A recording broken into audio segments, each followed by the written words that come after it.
హైదరాబాద్లో ఆర్ఆర్కే మూర్తి గారు ఉండేవారు. ఆయన బ్రాహ్మలు. వాళ్ళు అన్నయ్య కాకినాడలో ఉండేవాడు. కొన్ని రోజులు అన్నయ్య దగ్గర ఉందామని కాకినాడ వచ్చాడు ఆర్ఆర్కే మూర్తి గారు. అప్పుడు కొంతమంది మిషనరీస్ దొరలు కాకినాడలో ఉండేవారంట.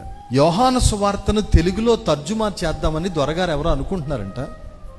నాకు ఎవరైనా బాగా తెలుగు ఇంగ్లీష్ వచ్చిన వాళ్ళు ఎవరైనా ఉంటే నాకు పరిచయం చేయమని ఎవరిని అడిగితే అప్పుడు ఆర్ఆర్కే మూర్తి గారు అన్నయ్య దగ్గరికి వచ్చారంట. మీరు బ్రాహ్మలు కదా, యోహాను సువార్తను ఇంగ్లీష్లోంచి తెలుగులోకి తర్జుమా చేయాలంట, మరి నీకు ఎంత కావాలంటే డబ్బులు ఇస్తారు, దొరగారు వస్తావా అని అడిగితే మా తమ్ముడు బాగా చదువుకున్నాడు, వాడి పేరు మూర్తి, వాడిని పంపిస్తానన్నాడంట అన్నయ్య. ఈయన బ్రాహ్మడు, బాగా చదువుకున్నాడు, ఇంగ్లీష్ కూడా వచ్చి ఈయనకి పంపించాడు.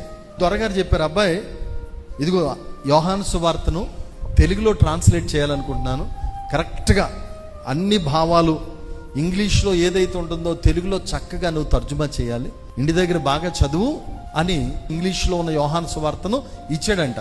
ఎందుకు చదువుతున్నాడు ఈయన? తర్జుమా చేయడం కొరకు చదువుతున్నాడు, డబ్బుల కోసం. అంటే ఈ బాగా చదివితేనే బాగా తర్జుమా చేయగలుగుతాడు, ఆ ఇంగ్లీష్లో ఉన్న వర్డ్ కరెక్ట్గా తెలుగులో చెప్పగలగాల.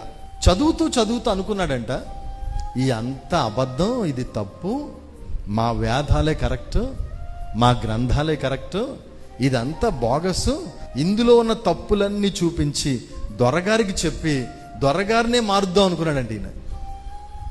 ఇందులో ఉన్న తప్పులన్నీ చూపిద్దాం అని తప్పులు పట్టుకోవడం కోసం చదివాడంట యోహాను సువార్త. బ్రాహ్మడైన ఆర్ఆర్కే మూర్తి గారు. యోహాను సువార్త మామూలుగా ఉండదండి, ఎవడు చదివినా వాడు మారిపోవాల్సిందే. అందులో మాటలు మామూలుగా ఉంటాయా? నిజమైన వెలుగు ఉండెను, ఆ వెలుగు లోకములోనికి వచ్చుచు ప్రతి మనుషుణ్ణి వెలిగించుచుండెను. నేను లోకమునకు వెలుగును, నన్ను వెంబడించువాడు చీకట్లో నడవక జీవపు వెలుగు కలిగి ఉండును. పునరుద్ధానము జీవము నేనే, నాయందు విశ్వాసముంచువాడు చనిపోయిన బ్రతుకును, బ్రతికి నాయందు విశ్వాసముంచువాడు ఎన్నడూ చనిపోడో. ఈ మాటలు చదువుతూ ఉంటే వేదాల్లో లేని పాండిత్యం, వేదాల్లో లేనటువంటి ఔన్నత్యం, వెలుగు ఇందులో కనబడతా ఉంటే చివరికి ఆయన ఏమన్నాడంటే తెలుసా?